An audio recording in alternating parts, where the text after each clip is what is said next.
You've worked your whole life for a paycheck, and now that's about to come to an end because you're getting close to retirement.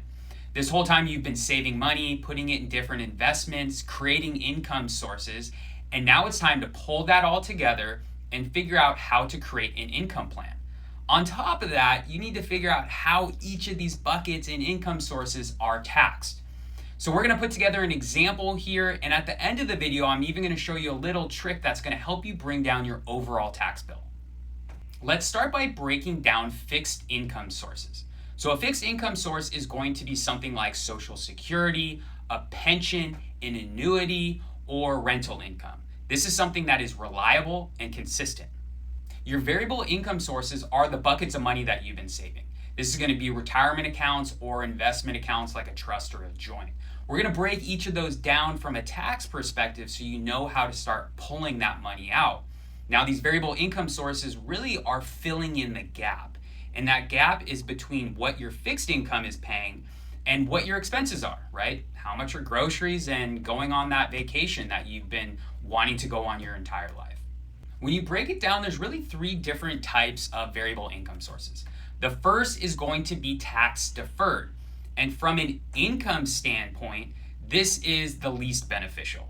And that's because you've been getting these tax benefits all along. You've been deferring the taxes, and now Uncle Sam's knocking on the door and saying, pay me my income tax. So anything that comes out of one of these accounts is going to be taxed at federal and state level as ordinary income. This is going to include a 401k account, a 403b, a 457, any type of IRA outside of a Roth IRA, so a traditional IRA, a SEP IRA, or a simple IRA. Next up is a taxable account, and this is a little bit more beneficial because you've been paying taxes all along. So every year a tax event occurs, like a dividend or a capital gain, you're paying taxes in the year that occurs.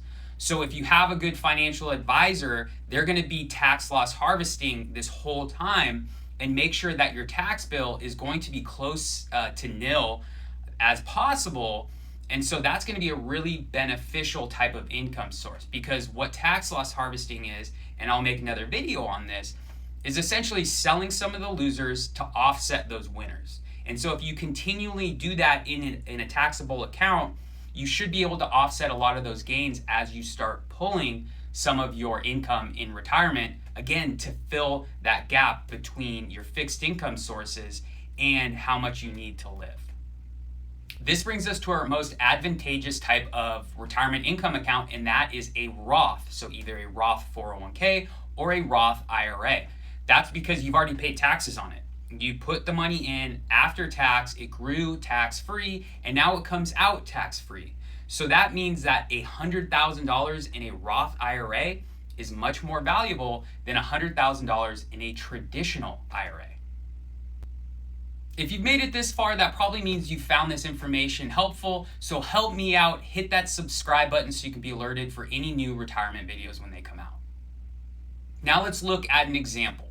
And the reason I bring up this federal income tax bracket is because I want to show you where you want your income to be. And this is that little trick I was talking about. So let's say between your fixed income sources, you have $60,000 coming in every year. That's reliable, right? Between, let's say, Social Security and a pension.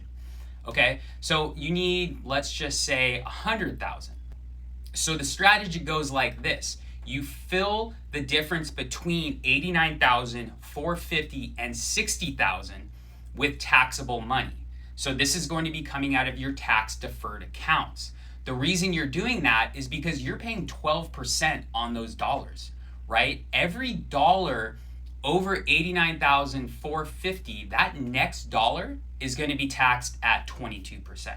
That's a big difference. That's 10% more on every dollar you pull out. So what you want to do is go to your 401k, your traditional IRA, pull out that money up to that $89,450 mark, and then on top of that, you start taking from either taxable accounts or Roth accounts. Because if you can let those continue growing tax-free, it's going to do a few things. First off, it's going to help you later down the road, right? And we don't know where taxes are going. We don't know where inflation's going. So taxes could be much, much higher down the road. And if that does happen, then guess what? you have tax-free income sources. Now, this is going to change every year because the bracket, well, not every year, but as the federal income tax bracket changes and your state income tax bracket changes, that's going to affect how much you're pulling from these different income sources. So this strategy does three things, and the first is that it keeps your overall tax bill down. That's probably why you clicked this video to begin with. The second is that it helps out with your RMDs. Your RMDs are your required minimum distributions, and what they are, I have another video on this, is they force you to pull money out based on those tax deferred accounts. So if you've letting those accounts build and build and build and build and build, your RMD is going to be very high. And the third is that it protects you against inflation and rising taxes. Because if inflation or the tax bracket just all of a sudden shoots up in 10, 15 years, you're in a position where you have some sources of income that have already been taxed, and you can start drawing from those. Don't forget to hit that subscribe button. I'm Gragg, your certified financial planner. Have a great day, and I'll see you in the next video.